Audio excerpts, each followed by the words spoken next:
I'm interested in audio preservation, in the future of the recordings that have been made. We've got about 100 years a little bit more than 100 years of history in the recording industry.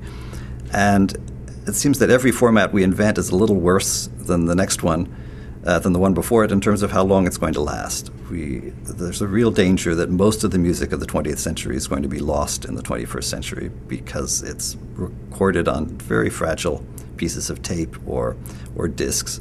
And there's no guarantee that we're going to be able to play them in 20 years or 30 years. And if you look at how quickly the formats for music have changed in the last 10 years and video, then you think, well, gee, how are we ever going to be able to play things that we made 20 years ago when the systems are totally different? And people who are making the systems aren't really thinking about how they're going to recover the music that was on earlier systems. They're really trying to promote new systems.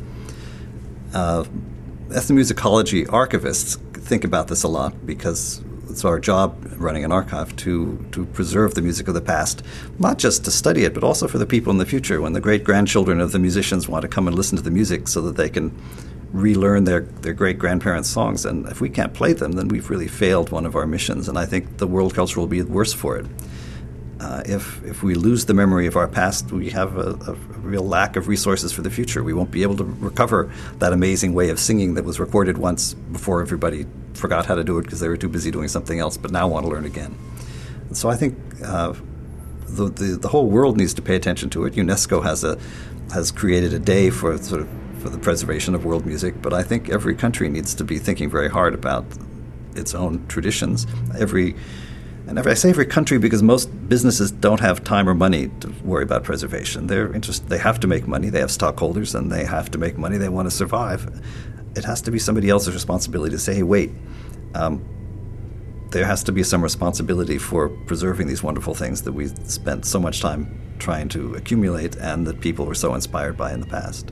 The Library of Congress has a nice system for sort of designating certain recordings as landmark recordings in the history of the United States. And the idea is to call attention to how fragile those are and to make people think about their own collections. Why I have colleagues who've digitized their collections onto CDRs or DVDs who think that's the end of the question, but it's not. The CDRs won't last more than a few years. The DVDs, we know, already start to deteriorate after 2 years. So long-term preservation has to be done in some other way, probably in some form of digital mass storage, the way banks store information, large amounts of information, with people who spend their entire lives just making sure that that information doesn't degrade and is constantly being migrated to future formats where it can be used. I think audio preservation is part of ethnomusicology. Actually, the first ethnomusicology grew up at an audiovisual archive founded in 1900 in Berlin, the Berlin Phonogram Archive. And that's because that was the first place you could actually hear music from many places in one place, and you could actually study music comparatively. Today, there are many archives around the country. The UCLA has an ethnomusicology archive of its own, but there are others in other places. And all of them are facing similar problems with these wonderful recordings that were made over the past century that are today very hard to preserve. And if we don't act fast, we won't be able to preserve them at all. Well, there are some projects underway to solve this, and one of them is projects to digitize and then store in large systems that will be preserved for the future and transferred. But it's a very hard thing to do for a small archive. It's much easier to do if you're part of a larger system. The Library of Congress has a very large system that it's trying to put in place to preserve its recordings. UCLA is part of the California Digital Library, and so when we digitize something, we don't keep it on a hard disk or just on a CDR. We also put it in the digital library of the state of California, which has a much better chance of surviving. It has several sites, it's well protected, and it's a much better chance of surviving into the future and being used. I think the real key is that when people themselves start looking into their past, then we'll see an impulse towards preservation. The so-called long tail that music companies are talking about today, meaning that the recordings of the past actually will continue to have value. I think archives are sort of thinking of the longest possible tail because, in fact, archives find that people are coming to archives for the early recordings. They aren't coming for things they did 20 years ago or 30 years ago. What's really interesting are the things they did 90 years ago and they can't remember anymore, or they want to recover the way it was done because they've changed it and they want to compare, and they may not change back, but they want to know where they're coming from and where they're going with their music. So I think part of the future of music archives and preservation is going to be the use of archives by the general public. The industry is developing various kinds of formats that they hope will last a longer time.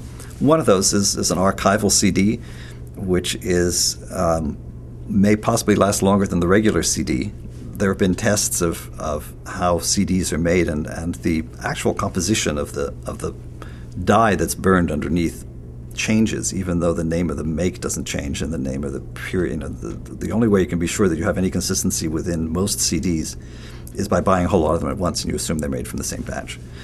But it's not a very secure method, and when CDs are burned, that basically burns out the dye and sort of makes little holes that act as ones and twos and can be interpreted. Those are not very secure. Some tend to widen over time, and so we're not very happy with CDRs as a preservation medium. They're okay for a while. No one knows exactly how long, because they haven't been around that long. We all thought that digital audio tape, DAT tape, was going to be great. Turns out it doesn't last that long at all. And so the denser the information gets packed, the more densely it's packed, the more damage is done by any minor degradation of the material itself. For a long time, we were fortunate we had one type of tape, reel-to-reel audio tape, that seemed to do a really good job. The only thing was every time you copied it onto another tape, you raised the level of hiss and noise. And so eventually, in the long term, we all knew that we were going to have nothing left at the end but sound. So digital is a great advance, but it has problems of its own. It has problems in the material it's stored on, has problems in the changing basic software, underlying software that's needed to play it.